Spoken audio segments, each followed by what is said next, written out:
Prabu Harjuno Sosrobau, seri 216, Romo Bargowo. Tak diduga sama sekali oleh Ki Jamadagni, apalagi oleh Nyi Renuko. Tanpa babibu, tanpa basa-basi, Romo Bargowo seketika itu juga mengayunkan kapak yang besar dan sangat tajam, tepat di leher ibunya. Tanpa keluhan, tanpa jeritan, tubuh Nyi Renuko roboh dengan kepala terpisah. Darah segar membasahi lantai sanggar. Ki Jamadagni yang tidak mengira sama sekali itu meloncat mundur. Ia sungguh tak mengira akan terjadi seperti ini. Sesungguhnya ia pun tak akan tega berbuat seperti itu. Dan ia pun tak mengira bahwa Romo Bargowo langsung mengayunkan kapak sedemikian cepat tanpa sempat dicegah. Bobo sudah puas? Pertanyaan sindiran dari Romo Bargowo. Ki Jamadagni pun tak bisa berkata apa-apa. Ia diam mematung. Biarlah kesalahan ibu aku yang nanggung, juga kesalahan kakak-kakakku, juga kesalahan bapakku. Geram Romo Bargowo.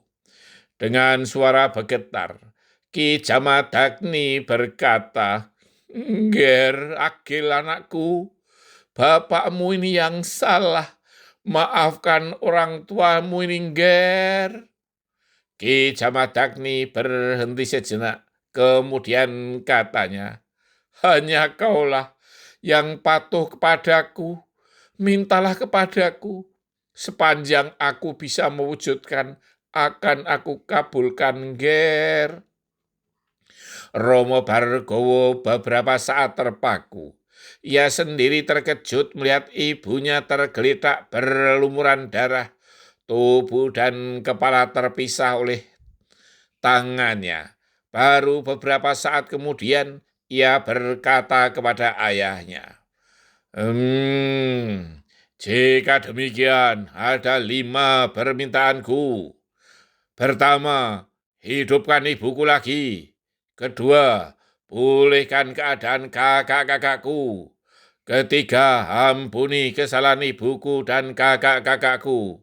Keempat, hapuskan dendam di keluarga kita. Kelima, berilah aku kesaktian tiada tanding. Hanya titisan Bathara Wisnu yang bisa mencabut nyawaku." Seketika terdengar geledek guntur menggelegar dan petir menyambar-nyambar di langit yang memang mendung menghitam. Ki Jamadagni terkejut dengan permintaan anaknya, dan lebih terkejut lagi seakan alam mendengar permintaan anaknya itu. Kemudian katanya, "Baiklah, aku hanya bisa memohon kepada Dewata. Jika berkenan, tentu akan terkabul. Jika tidak, tentu akulah yang menanggung segala akibat dari lakon ini."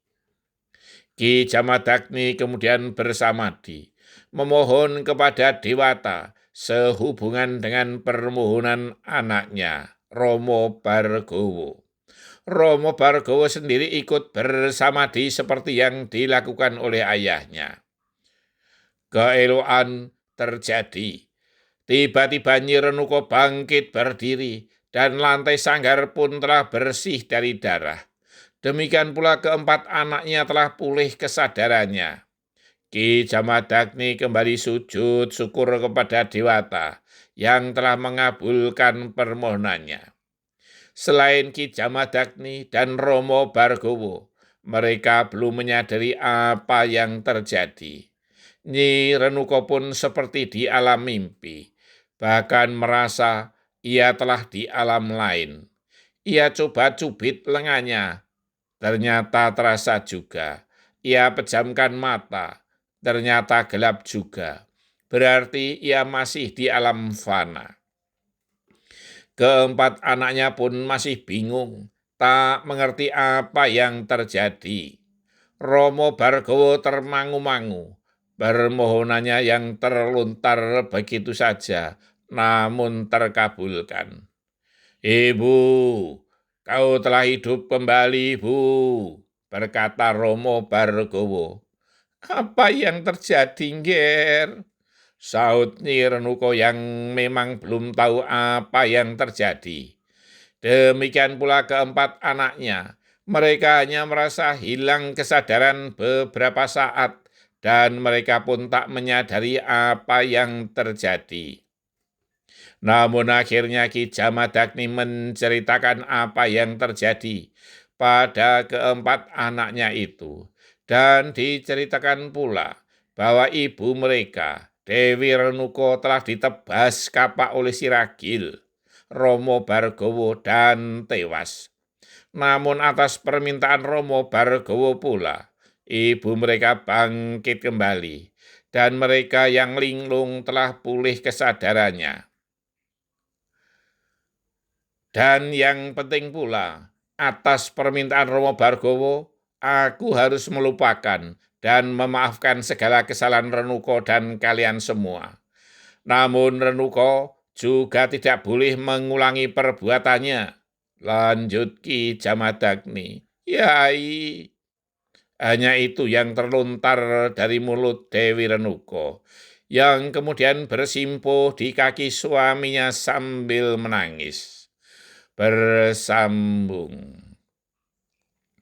Saling memaafkan adalah tindakan mulia, terlebih antar keluarga. Yang tidak mudah adalah untuk tidak mengulangi kesalahan lagi. Terima kasih, matur nuwun.